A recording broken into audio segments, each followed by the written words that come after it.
এদিকে কোটা নিয়ে আপিল বিভাগের রায়ের স্থিতাবস্থার পরও দেশের বিভিন্ন স্থানে সড়ক, মহাসড়ক এবং কিছু জায়গায় রেলপথ অবরোধ করে রাখেন শিক্ষার্থীরা। সরকারি চাকরিতে সব গ্রেডে স্থায়ীভাবে কোটা ব্যবস্থার সংস্কার চান তারা। দিনব্যাপী ব্লকেট কর্মসূচির অংশ হিসেবে চট্টগ্রামে রেললাইন অবরোধ করেন বিভিন্ন কলেজ, বিশ্ববিদ্যালয়ের শিক্ষার্থীরা। এতে চট্টগ্রাম থেকে অন্যান্য গন্তব্যের উদ্দেশ্যে 6টি ট্রেন ছেড়ে গেলেও আটকে যায় মহানগর ও কক্সবাজার এক্সপ্রেস। দুপুরের পর তারা অবস্থান নেন টাইগার পাস মোড়ে।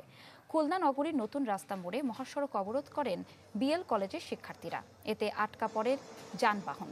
এছাড়া রংপুর, পাবনা, বরিশাল, রাজশাহী, ময়মনসিংহ সহ বিভিন্ন স্থানে বিক্ষোভ করেছেন আন্দোলনকারীরা।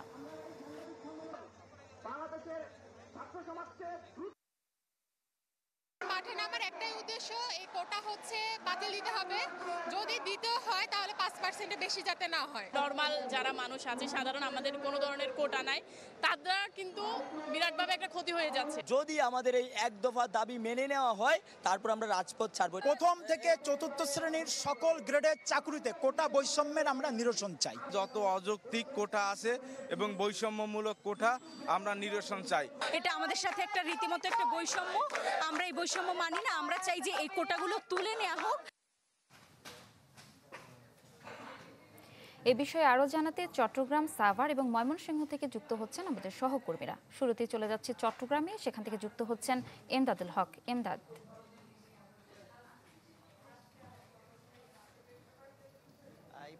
দুপুর 1টার কিছু পর থেকেই কিন্তু মহাসড়ক না, শহরের এই যে প্রধান সড়ক শেখ মুজিব রোড, সেখানে এসে অবস্থানের শিক্ষার্থীরা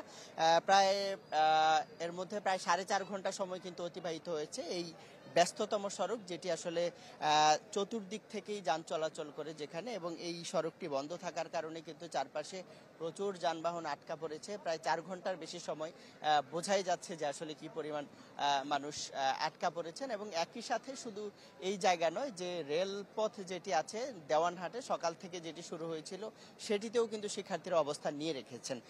অর্থাৎ বলা যায় যে চট্টগ্রামে সকাল 10টা পর্যন্ত ট্রেন চলাচল করেছে, কিন্তু সকাল 10টার পর থেকে কোনো ট্রেন যেমন বিভিন্ন গন্তব্যের উদ্দেশ্যে যেতে পারেনি, একই সাথে বিভিন্ন গন্তব্য থেকে চট্টগ্রামের উদ্দেশ্যে ছেড়ে আসা যে ট্রেন, সেগুলো কিন্তু চট্টগ্রামে ঢুকতে পারেনি।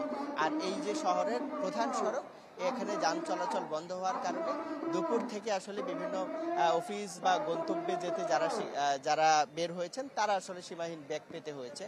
তো আন্দোলনকারী শিক্ষার্থীরা তারা যেটি বলছেন যে মানুষের এই দুর্ভোগ বিষয়ে তারা অবগত আছেন, তবে তাদের যে দাবি সেটিকে তারা বলছেন যে এই যৌক্তিক দাবি সরকার যেহেতু মেনে নেয়নি এবং মানা খুব সময় সাপেক্ষ বিষয় নয়, একটি আদেশই যথেষ্ট, সেটি না মানা পর্যন্ত তারা যে আন্দোলন সেটি করবেন। এবং আজকে তারা রাত 8টা পর্যন্ত কিন্তু এখানে অবস্থান নিয়ে রাখার কথা কিন্তু আমাদেরকে জানিয়েছেন। এমদাদ, ধন্যবাদ আপনাকে।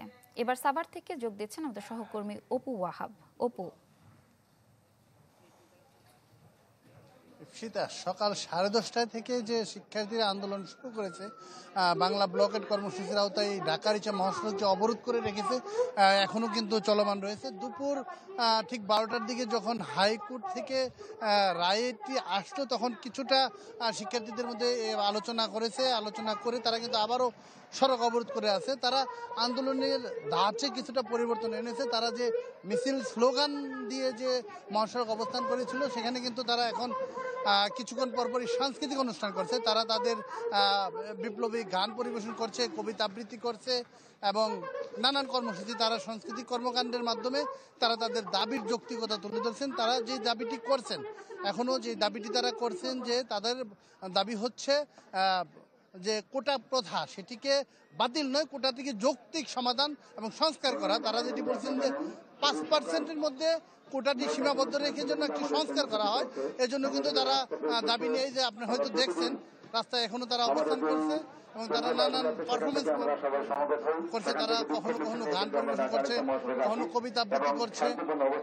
তারা শান্তিপূর্ণভাবে অবস্থান করে আছে। প্রাথমিকভাবে যেটি জানা গেছে যে তাদের কর্মসূচি সন্ধে পর্যন্ত যেহেতু সকাল সন্ধ্যার কর্মসূচি সকাল সন্ধ্যা কর্মসূচি তাদের সন্ধ্যা পর্যন্ত চলবে।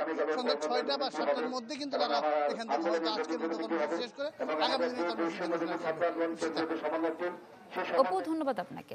দর্শক, এবার ময়মনসিংহ থেকে যোগ দিচ্ছেন সুলতান মাহমুদ কনিক। কনিক,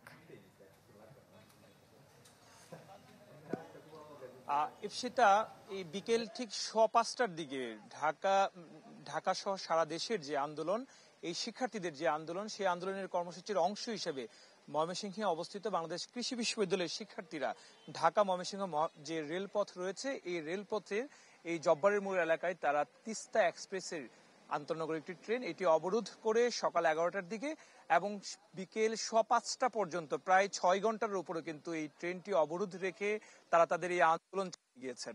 এর বাহিরেও ঢাকা ময়মনসিংহ মহাসড়কের ত্রিশাল অংশে সেখানেও বিশ্ববিদ্যালয়ের শিক্ষার্থীরা যারা আছেন তারা অবস্থান নিয়ে তারা সেখানেও এই আন্দোলন চালিয়ে গিয়েছেন। তাদের কথা যৌক্তিক দাবি, সেই দাবিতে কারণে সারা দেশের নেই, তারাও আন্দোলন করছেন এবং কিছুক্ষণ আগে এই কর্মসূচি তারা আজকের মতো তারা প্রত্যাহার করেছেন এবং তারা বলছেন যে আজকের মতো কর্মসূচি শেষ হয়েছে, তবে আগামীকালকে তাদের আবার নতুন করে কর্মসূচি আছে। অর্থাৎ সারা দেশে যে কর্মসূচি পালনের যে ডাক দেওয়া হয়েছে শিক্ষার্থীদের যে কোটা সংস্কারের জন্য, এটি যতক্ষণ পর্যন্ত এটি সুষ্ঠু সমাধান না হবে ততক্ষণ পর্যন্ত কিন্তু তাদের এই কর্মসূচি, তাদের এই আন্দোলন কিন্তু চালিয়ে যাবেন।